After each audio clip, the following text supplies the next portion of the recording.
At this point of the offseason, fans like to wonder and talk about who their teams need to add throughout the offseason, but which players on the Colts are already actually building blocks and should stay put? Let's get to it. You are Locked On Colts, your daily Indianapolis Colts podcast. Part of the Locked On Podcast Network, your team every day.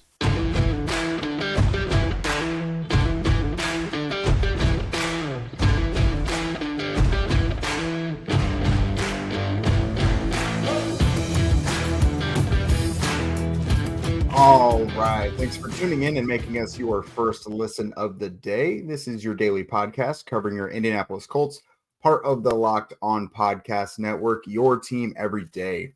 And today's show is brought to you by Prize Picks, which is the easiest and most exciting way to play daily fantasy sports. Go to prizepicks.com/LockedOnNFL and use code all lowercase LockedOnNFL for a first deposit match up to $100.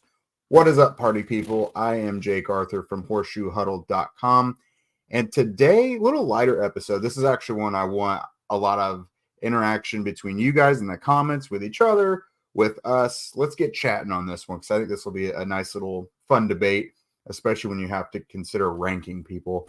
But today we're talking about which players on offense and defense are building blocks. Essentially, what I mean by that, like, of course, you throw guys in there you don't ever want to replace, but each team, especially the Colts even still, they've got some guys who, when you're going through roster construction throughout the offseason, you think about the other players you want to bring in. You're like, oh, they would be really good next to X. Like, I kind of think of, someone I'll use in the defensive part, DeForest Buckner. You say, Samson Ebukam or Ebukam would play really nice next to him, for example. So these guys are not players you're looking to upgrade over throughout an offseason. Every spot on the depth chart is typically open for interpretation, whether or not you can upgrade it throughout an offseason. But these ones, you're good. You're not really looking to upgrade them. And it may also help the front office and coaching staff be able to pull in these guys, these free agents, say like, hey, you have an opportunity to play next to player X here. How would you like to do that? Or like I mentioned earlier, bringing in this outside player to play next to the person you already have can just really open up possibilities. So today we're looking at the offensive side, the defensive side, and then in segment 3, we'll close it out. There's been, a little bit of Colts news this week, nothing earth-shattering or anything like that, but some positive things nonetheless in the coaching staff department, and a little health update on the owner. But let's go ahead and start out with the offense. No big surprise here. Let's go ahead and say quarterback Anthony Richardson is one of the Colts' 3 offensive building blocks.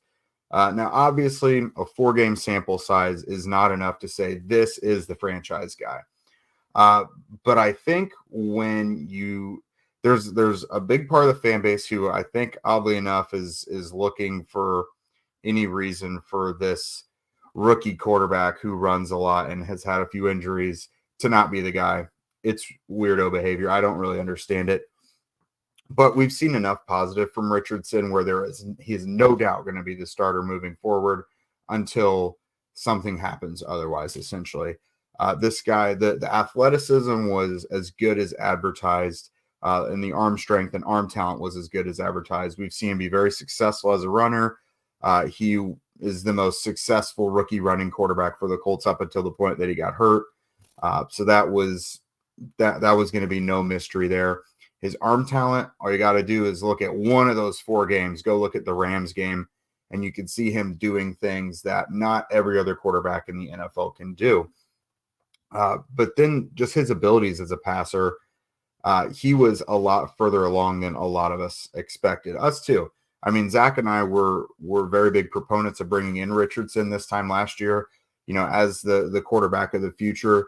But even if he was going to win the starting job outright, it was probably going to take some time for him to develop as a capable passer. He looked capable of carrying a full workload and working throughout the game and doing what he needed to right away. Now, he's got a lot to work on, yes, but I'm just saying we've seen enough positive to be confident that he is the franchise quarterback, or at least gets the chance to prove that he is. And he's not, his presence on the field is not a detriment. They don't have to work around his development, essentially. I think the playbook is pretty open with Richardson out there. And again, there's just things that he can do that not everybody else can. And then quarterback is obviously the biggest draw when you're going and looking for free agents, whether they're an offensive player or defensive. Obviously a receiver or tight end, be like, hey, look at the draw playing next to getting passes from a guy like Anthony Richardson. Even on the defensive side of the ball, you think the Chiefs don't get quality defensive free agents because they want to play with Patrick Mahomes? And I mean, Mahomes isn't the only other quarterback that's a big draw like that. So certainly having an exciting player like Anthony Richardson with that much potential helps you immensely. Obviously a building block. Next guy we'll get to, the Colts pretty much cemented their stance on that with Jonathan Taylor last year when they gave him that 3-year, $42 million deal. Obviously, it was a rocky road to get there. A lot being said in the media, and then there was the injury thing. It's all kind of been thrown in the rearview mirror and swept under the rug by all parties at this point. But the Colts obviously feel like Jonathan Taylor is a big building block for them on offense. And from the end of the season to now, any conversation I've had with anyone associated with the Colts or like seeing them speak in the topic of the Anthony Richardson, Jonathan Taylor combo comes up, a smile comes on their face because the potential of that duo is just insane. What it could do to defenses. We all got robbed of seeing this go beyond the one snap or like two snaps with one carry that we got to see in that Titans game. So fingers crossed that this duo could stay healthy next year, because they obviously both struggled with injuries. But yeah, we obviously know with Jonathan Taylor had arguably the best season a Colts running back has ever had back in 2021. And the last time we saw him, he was out there running for like 170, 180 yards against the Texans. He looked like the old Jonathan Taylor the last time we saw him. So the good news is Anthony Richardson had dang near the whole season and this coming off season to recuperate and get back to himself, get healthy again.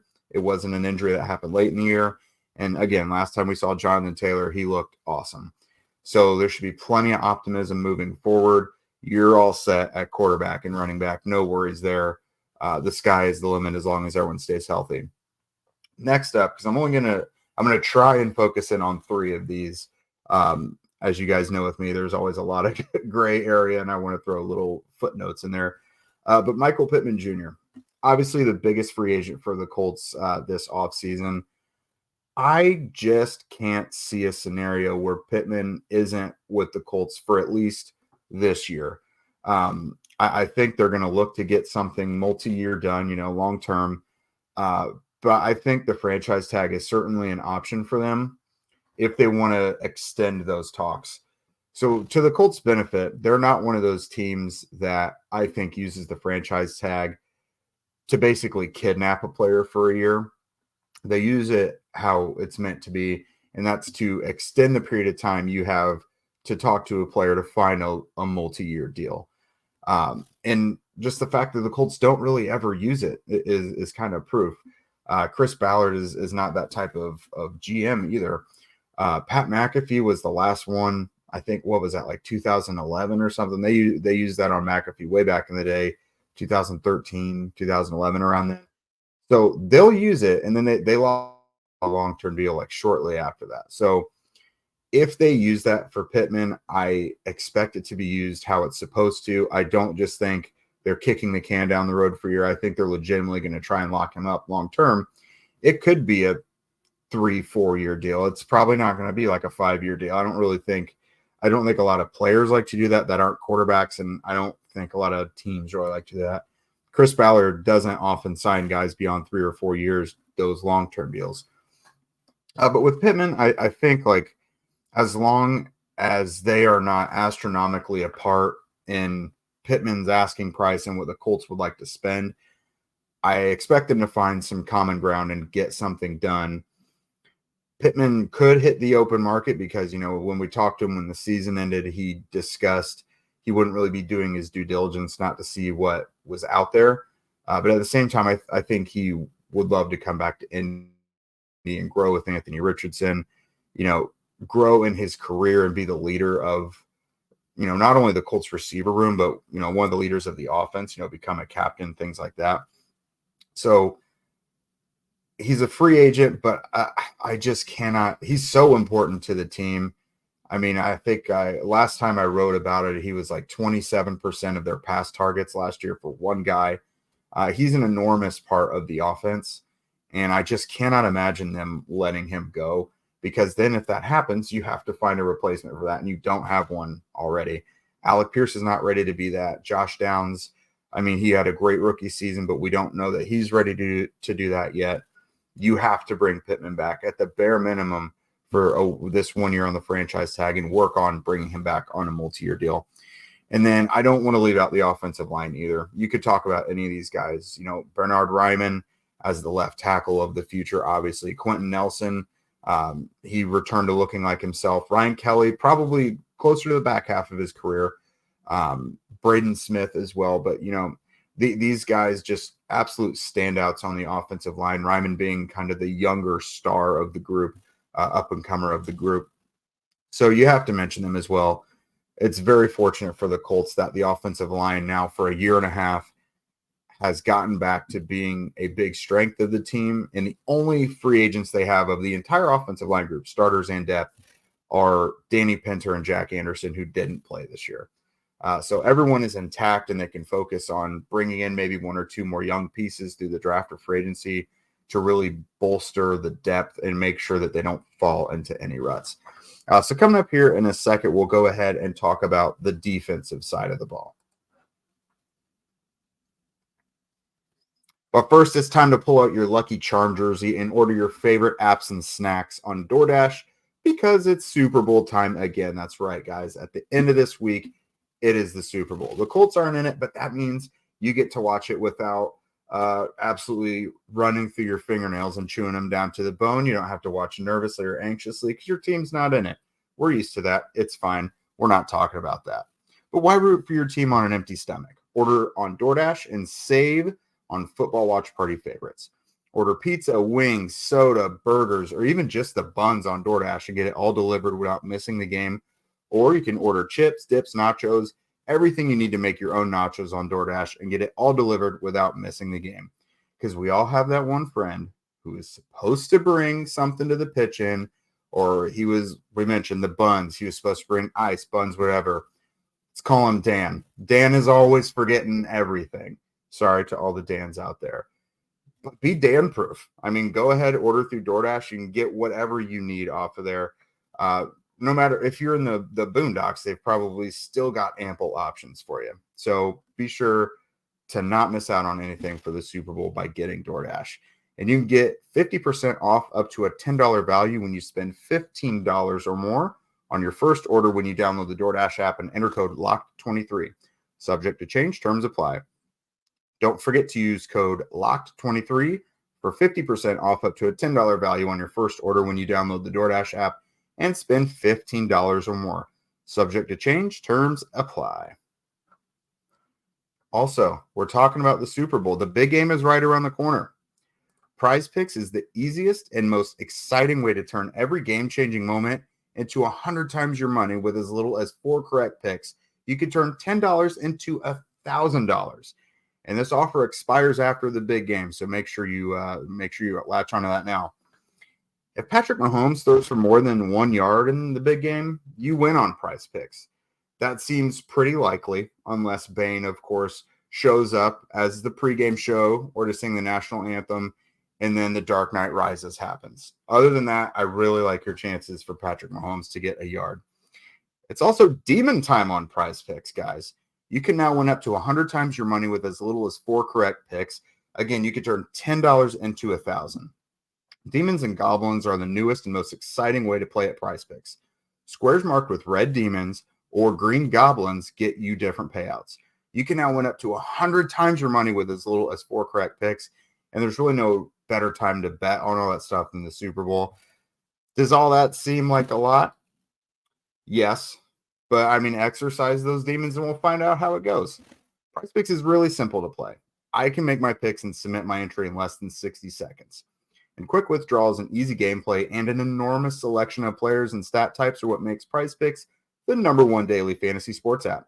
And don't forget, if Patrick Mahomes throws for more than 1 yard in the big game, you win on Prize Picks. Again, that is unless Bane shows up and problems ensue. Go to prizepicks.com/LockedOnNFL and use code LockedOnNFL for a first deposit match up to $100. Again, that's prizepicks.com/LockedOnNFL and use code LockedOnNFL for a first deposit match up to $100. Prize Picks. Pick more, pick less. It's just that easy. All right, so when we're talking defense this side, it's not as nice and clean as I would say with the offense. On the offense, you have a three-headed monster. You have a really good offensive line, and you've got some up-and-coming young weapons. But on the defense, there are some really good players there, obviously, but I think it's more about the roles you have to fill on defense, and it's not the players themselves. I'll show you what I mean. So right now you have DeForest Buckner as your best, most consistent pass rusher, and he's coming from the interior. The guy's going to get you 7, 8, 9 sacks, whatever, every year, basically. Very dependable, no matter what's going on around him. If he's got absolutely no edge rushers around him, if Grover Stewart is suspended for 6 games, the guy's consistent. You can rely on him. And even though the Colts broke the Indianapolis era franchise sack record this season, I still think you're looking for that dominant single edge rusher, like the guy who you hang your hat on to win in these matchups. The Colts luckily had 2 of them at one point in Dwight Freeney and Robert Mathis. I'm not saying they have to be like a Hall of Famer. They don't have to be Nick Bosa, but I feel like you need that one reliable winner off of the edge to get you that. And unfortunately for the Colts, I mean, they're picking at 15 right now, which usually isn't a great spot if you're trying to look for a top edge rusher. Like those guys, you want to get them in the top 5, top 10, whatever. But they're in kind of a unique spot in this draft. I think there's going to be a lot of offensive players pushed up the board. You're looking at, the quarterbacks there, Caleb Williams, May, Jaden Daniels.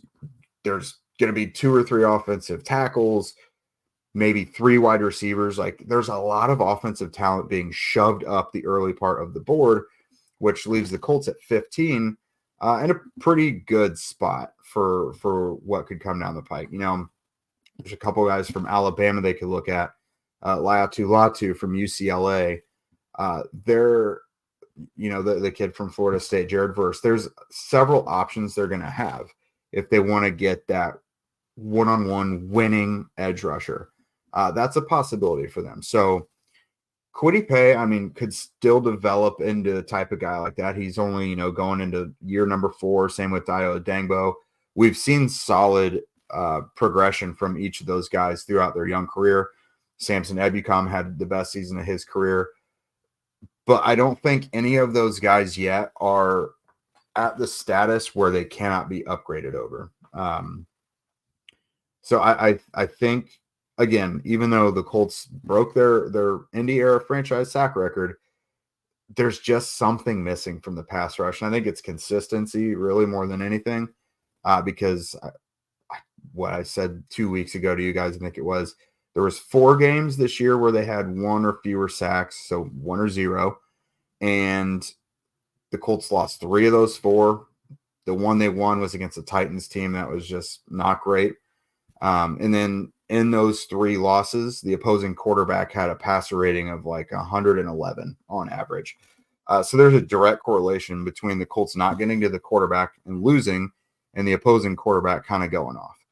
So they're missing a little something from that pass rush, and they could find it this offseason. We'll see. The linebacker core, this is a really interesting area. I think Zaire Franklin obviously is a guy who I think he's pretty much knocking on that door like DeForest Buckner of you're not going to replace him. Like you've got a guy who is so productive and so smart and has a high football IQ, great instincts, that you're not going to replace him. So I think what you're looking at around him is I think he's going to keep getting better. Let me say that first. He's going to go into his third full season of being a starting linebacker. So just because he's a little older and the starting portion of his career got started later than a lot of guys, he is still developing as a starting linebacker. So I think he's going to get better, but I still think you need to give him help in coverage at linebacker. Now, there are some pretty solid guys in the draft coming up. There might be some in free agency as well. I think EJ Speed is not at Zaire's level yet, but he'll get there. I think he is a young, up-and-coming, explosive player. He just needs consistency as well, and he's obviously a much better run defender than he is pass defender. So far you've got DeForest Buckner and Zaire Franklin as a couple solid building blocks who factor into your future, at least for the next couple years. But I do think you need to add some things around them that will honestly help them get even better or be more productive. And then you're looking in the back end. I don't have anyone in the back end yet that is a building block. Juju Brents looks really good, and you'd like to think he's going to be the guy, but we haven't seen enough from him yet to say that. Julian Blackmon, you want to see them re-sign him, but he's been really solid, is a great communicator, and I think he's an above-average safety. But again, free agent and hasn't really been able to stay healthy throughout his career. Had a career year this year, though, being about the healthiest he's been up until week 16 when he had the shoulder injury that ended his season. But I think you either need to add, obviously, if you add both of these, it's a slam dunk, but like it's not realistic to think you're going to check all these boxes in one offseason.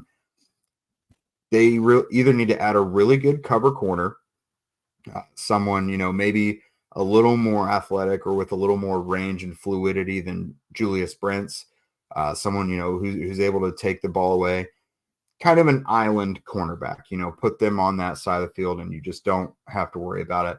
Again, you're not looking at Darrelle Revis or anything, but look when the Colts had Vontae Davis and he was playing really good football, you could put him out there and not have to worry about anything. Davis was a really, really solid player. Or a playmaking instinctual safety. Now these guys, the safety market still in free agency and the draft is just not super rich. I think the league doesn't really value them yet. I mean, as a whole, you get your guys like Derwin James, Jamal Adams, these type of Kyle Hamilton that get drafted high because they are crazy athletes. They're elite, this and that. But in general, the top safety off the board in just like an average draft, I feel like they don't come off the board until late first, early second. And that could be the case again this year. But I look at a guy like Cameron Kinchens from Miami, for example, very smart guy who has played in a couple different spots, rangy. He's got ball skills, very good communicator, very smart player, does things well behind the scenes. To me, one of my favorite safeties to study in the last few recent years coming into the league, it was Chauncey Gardner-Johnson coming out of Florida for all those reasons. You could see him play and see that he understood everything that was happening on the field. And it wasn't that he was the best athlete on the field or fastest or biggest or this and that. It was like he was the smartest or most instinctual player on the field. And so I think those guys are super, super important. And again, there's not always a high premium put on them in the draft. So if you're looking for someone like that, a Cameron Kinchens in the second round, maybe you have to trade up a little bit for him. But someone like that can erase a lot of mistakes. Like think of how many mistakes the Colts have had in the secondary this year, breakdowns in communication causing big plays and or touchdowns. It's been a lot. And Julian Blackmon alone can't wipe all that out, And again, free agent, we don't know if he's going to be back. So if you could get a really good cover corner, somehow, draft, free agency, whatever, and then you get like an instinctual, smart playmaking safety, either of those would be great. Both, obviously, an A+. But I think those are things that really need to be brought into this defense to get to the next level. And then I don't want to leave these guys behind. I'm running way long on this second segment. But again, I mentioned EJ Speed. I think he's up and coming. I think he's going to start having an even bigger impact But again, I would like to see the Colts add a linebacker in coverage who's a little more capable. You don't want to rely on the development of certain guys you've got out there. You need kind of quick solutions at times. And if you could find someone who could maybe be a solid dime linebacker, or you could just throw out there in obvious passing downs, I think that'd be a plus for them. And then Grover Stewart, another free agent, but a guy I'm not really worried about not returning to the Colts. I think he is a high priority. Again, the 6 games without him was more than enough reason why the Colts need to bring him back. They don't have ample coverage behind him, number one. And number two, he is a difference maker. He is one of the best run defending defensive tackles in the league. Doesn't matter if it's 3 tech or nose, 1 tech, whatever. Like, he is one of the best run stoppers in the league. So he is a very vital part to the Colts defense. So coming up next, we'll finish up with the news and notes that the Colts have been making lately. This next segment is brought to us by our sponsor, BetterHelp. Sometimes we all need the opportunity to get something off of our chest. Big or small, certain things can really start to get to you. It's important to let that out, especially to someone who is unbiased in your life, like a counselor. For me, I'm very impatient and I don't love being out amongst the crowds. So something insignificant to me, tiny little things build up and, can make me feel overwhelmed or, just want to get it off my chest. It's not always big stuff. Third world problems, as they say, can be very real. You're dealing with people at the grocery store who don't want to pick their items within 5 minutes and you're behind them waiting forever. People in the parking lot, making questionable decisions, your internet going out, stuff going on with your car. Again, stuff you feel bad about complaining about to people who have bigger problems, but to you, it affects you and makes you anxious or, just puts you in a funk. Therapy can be different for everyone. Again, some people have traumas and big things to work through. Some people just need to get all the crap off of their chest.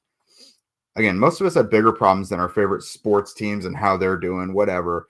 But it's important to get those things off your chest every once in a while. So if you're thinking of starting therapy, give BetterHelp a try.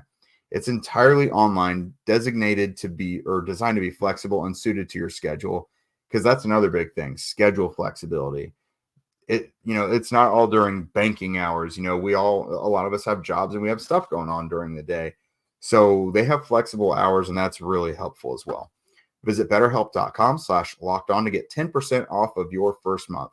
That's BetterHelp, HELP.com/lockedon. All right, so let's end up with some news and notes here. Most importantly, we got a positive update from Colts owner Jim Irsay, who tweeted out on Tuesday, on the mend, grateful for all the messages of love and support. So just kind of catching everyone up on this timeline here. So he tweeted that on Tuesday, which was the first tweet we've seen from his account since January 8th. So essentially a month. On December 8th, emergency crews responded to his home. I only want to speak in facts or what we know or what's at least been solidly reported. At one point, I guess it was suspected to be an overdose, by first responders. They gave him Narcan, which they got a response from him out of. The 911 call has been released as well. Pete Ward, who placed the 911 call, mentioned it could be congestive heart failure. Whatever it is, it's a serious health matter. And, it caused Irsay to have to go to the hospital. We're not really sure what the details are, like if he's still under treatment in the hospital, if he's home, what have you. The silence has kind of probably spurred him to send out that tweet, honestly, just to send some positive news out, because if you've been following Stephen Holder on Twitter, he mentioned, at one point news didn't sound great, but lately it's been sounding a lot better. Conversations I've had and things I've heard as well, things sounded a little glum as well. So this is definitely a positive step in the right direction. So yeah, that's definitely good news. I mean, all we could go off of is what we have heard So it seems like things are getting better for Irsay, which is great. Not even really worried about what operations are when he can get back to doing his thing. You just hope for the guy's health, that he can make a full recovery from whatever was going on with him recently. Now to some football matters, now that the serious stuff is off the table. The Colts have added a couple guys to their coaching staff. I'm not going to dive into these guys heavily now because I definitely want to do this with Zach. I know that Zach will be itching to get all the information he can about these guys to you. So we'll do more of a full episode on these guys. But the Colts added former Eagles quarterback coach Alex Tanney to their coaching staff. He is now reportedly the new passing game coordinator. That's not a position the Colts have had on staff since back in 2020. Former wide receivers coach Kevin Patullo was also the passing game coordinator. Another guy that followed Nick Sirianni to Philadelphia. Also, former Titans defensive quality control coach Justin Hamilton is now an assistant defensive backs coach with the Colts. Fills that slot that was vacated by Mike Mitchell when the Colts elected not to extend his contract. So interesting moves there. I don't know if we'll get to talk to those guys or Shane Steichen before the combine to get a little more information about them, but at the very least we'll ask Shane about those guys at the combine. Maybe what led to, Nate Ollie not being back, Mike Mitchell not being back, but then also get a little more information about these guys as well. Obviously, Zach just did a whole episode on their new defensive line coach as well. So it looks like the Colts are making some pretty positive additions to their coaching staff. Everything that we know was vacated has been filled now. So these may be the last moves they make, because it seems like they've got a full squad now. So that is it for us today. We'll be back with you guys tomorrow. Remember that Locked On has launched the first ever national sports 24/7 streaming channel on YouTube. Locked On Sports Today. It's great. It's not just football either. Obviously, football is not going on right now for most of us. Only 2 of the 32 teams. NBA, MLB is going to be coming up, hockey. Whatever your sports fix is that you need filled, go check out Locked On Sports Today. You'll actually be redirected to them after this, so be sure to subscribe there. And if you don't already, follow at Locked On Colts, at Jake Arthur NFL, and at Zach Hicks2 on Twitter. Also subscribe on YouTube and wherever you listen to podcasts. We would love your ratings and reviews as well. That definitely helps us immensely. And with that, we will see you guys tomorrow.